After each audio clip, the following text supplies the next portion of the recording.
Dans ce tuto, nous allons parler du publipostage dans Word avec l'apport d'Excel. Pour cela, je vais d'abord ouvrir mon fichier Excel.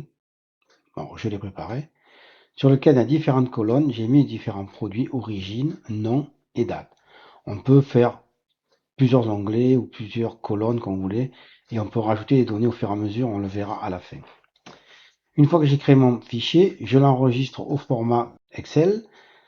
Moi, je le mets toujours sur le bureau pour y travailler parce qu'on sera obligé d'aller le chercher. Donc, je l'enregistre. Pour l'instant, je laisse ouvert, il ne me gêne pas.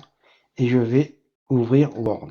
Je vais créer un nouveau document sur lequel je vais, dans les onglets supérieurs, je vais sélectionner Pluie postage. Et je vais démarrer la fusion et le pluie postage. Je vais sélectionner étiquette. Et là, je vais pouvoir choisir mon format d'étiquette. Ici, vous avez des références par rapport aux étiquettes du commerce, la Very en l'occurrence.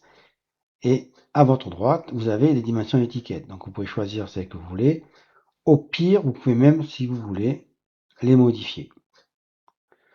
Dans notre cas, nous, pour l'instant, moi, je vais sélectionner celle-ci pour faire le test, mais vous pouvez essayer plusieurs formats d'étiquette. Donc une fois que j'ai sélectionné mon étiquette, je fais OK. Et mes étiquettes s'affichent. Donc là, on en aura à peu près 8, je crois, ou 10. Il se peut que vous n'ayez pas, la fonction de visualisation de vos étiquettes. Pour cela, vous allez dans Disposition du tableau. Et ici, vous avez le petit onglet Afficher le quadrillage. Si je le décoche, j'ai plus rien. Si je clique dessus, je vais afficher mon quadrillage. Donc, veuillez afficher votre quadrillage pour travailler plus facilement. Tout se passe dans la première étiquette. On ne touche pas aux autres étiquettes. On ne travaille que sur la première étiquette. Je reviens dans Public Postage. Maintenant, il faut que j'aille chercher ma base de données, mon fichier Excel en l'occurrence. Je vais faire sélection des destinataires. J'ai une liste existante, donc je vais la sélectionner. Pour ma part, je l'ai mis dans le bureau, donc je vais dans mon bureau et elle est ici, donc je l'ouvre. Il me demande sur quelle feuille je veux travailler, mais ben, moi j'ai fait qu'une feuille, donc il n'y a pas de souci, je fais OK. Et là, par défaut, il m'a mis enregistrement suivant. Donc, ça veut dire qu'il va automatiquement incrémenter les fichiers. Incrémenter, pardon. Alors, une fois que j'ai fait ça, ici par exemple, je vais mettre ici un texte, confiture, et je vais faire insérer un champ, et je vais mettre confiture. Une fois que j'ai fait ceci, je vais faire un tour à la ligne, un nouveau texte origine, toujours pareil. Alors je peux mettre 2 points si je veux. Hein. Insérer un champ, je vais mettre origine. Je fais Enter et là je vais mettre directement le nom. On va pas dire qu'est-ce qu'il a fait hein, maintenant. Et la date. Qui correspondent à nos 4 colonnes de notre fichier Excel. Confiture, origine, nom et date. Maintenant, je vais afficher mon résultat. Donc, je vais ici aperçu des résultats. Il me montre bien que c'est confiture de fraises, origine, jardin et Carole. Je vais maintenant sélectionner tout mon tableau en cliquant sur la petite croix qui est ici. Là. Je vais aller dans Disposition du tableau et dans Alignement, où là, je vais choisir Centrer.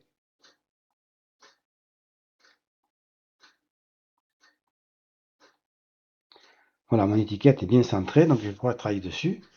Donc maintenant, qu'est-ce que je vais faire? Eh bien, je vais prendre ici, je vais l'agrandir un petit peu. Donc, je vais dans Accueil et je vais faire un peu plus, comme ceci. Je peux la mettre en gras s'il le faut. Origine jardin, je peux l'agrandir un petit peu également. Je peux également changer la police si ça ne me plaît pas. Hein. Carole, on va laisser comme ceci. Et la date, on va la mettre en rouge et en gras, parce que c'est quand même une date importante pour la fabrication. Une fois que j'ai fait ceci, j'ai plus qu'à maintenant chercher une image. Donc pour ça, je vais dans Insertion. Je me positionne directement en bas de mon texte ici pour pas qu'elle me gêne. insertion, je vais chercher image sur cet appareil, puisque moi je l'ai téléchargé tout à l'heure. Le téléchargement, elle doit être par là, elle est là. Et elle s'affiche. Je vais de suite modifier sa position. Je vais la mettre derrière le texte, ici, ou devant, c'est comme vous voulez, mais moi je préfère derrière. Je ferme, et comme ça, je vais pouvoir la redimensionner, déjà, et la positionner. Après, vous la réglez comme vous voulez. Une fois que j'ai fait ceci, je vais maintenant pouvoir faire, dans Publipostage toujours, mettre à jour mes étiquettes. Et là, il va automatiquement mettre à jour toutes mes étiquettes, puisqu'on va voir que quelque part, ça change un petit peu. Donc, visuellement, je dois avoir 2 pages. Voilà. Voilà. Une fois qu'il a fait ça, on va pouvoir modifier notre date. On voit bien que la date, elle n'est pas bonne. Donc, pour cela, on a une petite commande qui va arriver.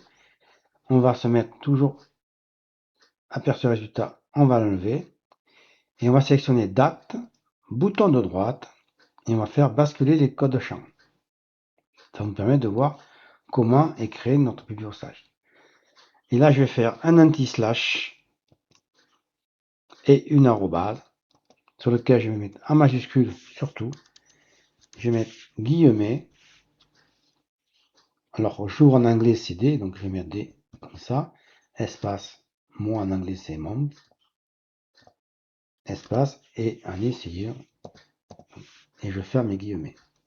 Maintenant, j'ai plus qu'à recliquer sur le bouton de droite et basculer le code champ. Il m'a remis date. Il suffit que maintenant je fasse aperçu des résultats. Il m'a bien mis 15 novembre 2025. Et là, je fais mettre à jour les étiquettes. C'est terminé, mes étiquettes sont finalisées. Donc je n'ai plus qu'à les imprimer directement. Je me suis arrêté un peu avant. Là, il suffit par exemple que j'aille dans mon fichier Excel, que j'ajoute par exemple ici pêche.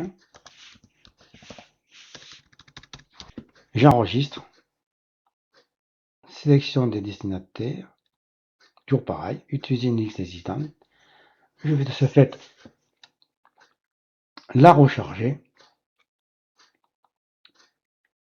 Je fais OK. Je fais une mise à jour. Et là, automatiquement, il m'a repris toutes mes valeurs. Voilà pour ce petit tuto qui vous aidera, je l'espère.